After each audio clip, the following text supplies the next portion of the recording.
తుమ్మల నాగేశ్వరరావు రాజీనామాతో ఖాళీ అయిన ఎమ్మెల్యే కోట ఎమ్మెల్సీ స్థానానికి టీఆర్ఎస్ నేత ఫరీదుద్దీన్ నామినేషన్ వేశారు. డిప్యూటీ సీఎం మహమూద్ అలీ, హోంమంత్రి నాయిని నరసింహారెడ్డి ఫరీదుద్దీన్ తో నామినేషన్ వేయించారు. బంగారు తెలంగాణ సాధనలో తనకు భాగస్వామ్యం కల్పించినందుకు కృతజ్ఞతలు చెప్పారు ఫరీదుద్దీన్. ఇక తమ అభ్యర్థి ఏకగ్రీవంగా ఎన్నికవుతారని అన్నారు మహమూద్ అలీ, నాయిని నరసింహారెడ్డి. टीआरएस पार्टी वाहिद पार्टी है जो अवामी पार्टी है, गरीबों की पार्टी है. सब तरक्की करेंगे तो हमारी स्टेट ज़रूर गोल्डन स्टेट बनेगी. और इंडिया में हमारे सीएम साहब नंबर 1 सीएम करार पाए हैं. ये प्राइम मिनिस्टर के सर्वे में जो अच्छा काम हमारे स्टेट में हो रहा है, आज हिंदुस्तान के कोई स्टेट में नहीं हो रहा. आज हमारे काउंसिल के अंदर 31st काउंसिल हमारे फरीद भाई आ रहे हैं, जिसका आज नामिनेशन दाखिल किया गया है. मगर हमें कोई कॉम्पिटिशन नहीं है.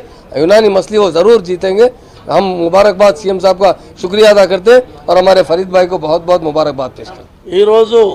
ఫరీదుద్దీన్ గారు టీఆర్ఎస్ తరఫు నుంచి ఎమ్మెల్సీగా నామినేషన్ వేయడం జరిగింది. ఫరీద్ భాయ్ మేము 2004లో కూడా క్యాబినెట్లో మంత్రులుగా పనిచేసినాం. చాలా మంచి వ్యక్తి. ఆయన అభ్యర్థిత్వాన్ని చాలా రోజుల క్రితమే మా ముఖ్యమంత్రి గారు కేసీఆర్ గారు నిర్ణయించారు. ఎవరు ఏ పార్టీ ఉన్నా ఏమున్నప్పటికీ కూడా ఇవాళ టీఆర్ఎస్ను బీట్ చేసే పొజిషను राष्ट्र ये पार्टी की ले पहले से एक है अभी भी और काउंसिल में हम लोग एक जगह बैठेंगे एक जगह रहेंगे. आज फरीदुद्दीन साहब का नामिनेशन हुआ वो एमएलसी बन गया.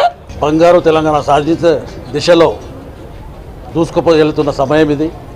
అటువంటి తరుణంలో నాకు కూడా ముఖ్యమంత్రి గారు ఎమ్మెల్సీ స్థానం కేటాయించి బంగారు తెలంగాణ సాధించే దిశలో నాకు భాగస్వామ్యం కల్పించినందుకు వారికి హృదయపూర్వకంగా ధన్యవాదాలు తెలియజేసుకుంటున్నాను.